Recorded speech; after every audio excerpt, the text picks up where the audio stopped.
ಏನು ಇವತ್ತು ದಿನಾಂಕ 10/2/2025 ಸೋಮವಾರ ದಿನ ಬೆಂಗಳೂರಿನ ಕೆಎಂಎಫ್ ಹಾಲಿನ ಡೈರಿ ಮುಂದೆ ರೈತರ ಬೃಹತ್ ಪ್ರತಿಭಟನೆ ನಂಬ್ಕೊಂಡಿದೀವಿ.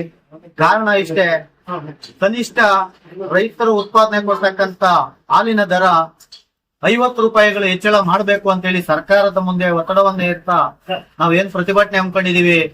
ಸಾಕಷ್ಟು ಇವತ್ತು 25 ಲಕ್ಷ ರೈತ ಕುಟುಂಬಗಳು ಬೀದಿ ಪಾಲಾಗ್ತವೆ ಹಾಲಿನ ದರ ಇಳಿಕೆ ಆಗಿರೋದ್ರಿಂದ. ನಂತರ 80 ಲಕ್ಷ ಲೀಟರ್ ಪ್ರತಿದಿನ ಹಾಲನ್ನು ಉತ್ಪಾದನೆ ಮಾಡ್ಕೊಳ್ತಾ ಇದೀವಿ. ಸರ್ಕಾರದಿಂದ ಇವತ್ತು ಏನು ಪ್ರೋತ್ಸಾಹಧನ 5 ರೂಪಾಯಿ ಕೊಡ್ತಾ ಇದ್ರು, ಅದನ್ನು 620 ಕೋಟಿ ಬಾಕಿ ಹಣ ಉಳಿಸ್ಕೊಂಡಿದೆ. ಅದನ್ನು ಕೂಡಲೇ ಬಿಡುಗಡೆ ಮಾಡಬೇಕು. 5 ರೂಪಾಯಿ ಕೊಡ್ತಾ ಇರ್ತಕ್ಕಂಥ ಪ್ರೋತ್ಸಾಹಧನವನ್ನು ಇವತ್ತು 10 ರೂಪಾಯಿಗಳಿಗೆ ಹೆಚ್ಚಳ ಮಾಡಬೇಕು. ನಂತರ ಏನು ರೈತ ಮಕ್ಕಳು ಮತ್ತು ರೈತ ಹಾಲು ಉತ್ಪಾದಕರ ಸಂಘಗಳ ನೌಕರರ ಮಕ್ಕಳನ್ನ ಇವತ್ತು ಹಾಲು ಒಕ್ಕೂಟಗಳ ಮಹಾಮಂಡಳಿಯಲ್ಲಿ ನೌಕರರಿಗೆ ತಗಬೇಕು ಅಂತ ಹೇಳಿ ಒಂದು ಬೇಡಿಕೆಯನ್ನ ಇಟ್ಟು ಇವತ್ತು ನಾವು ಅನಿರ್ದಿಷ್ಟಾವಧಿ ಧರಣಿ ಅಂತ ಹೇಳಿ ಬೆಂಗಳೂರಿನ ಕೆಎಂಎಫ್ ಡೈರಿ ಮುಂದೆ ಹೊರಟಿದ್ದೀವಿ.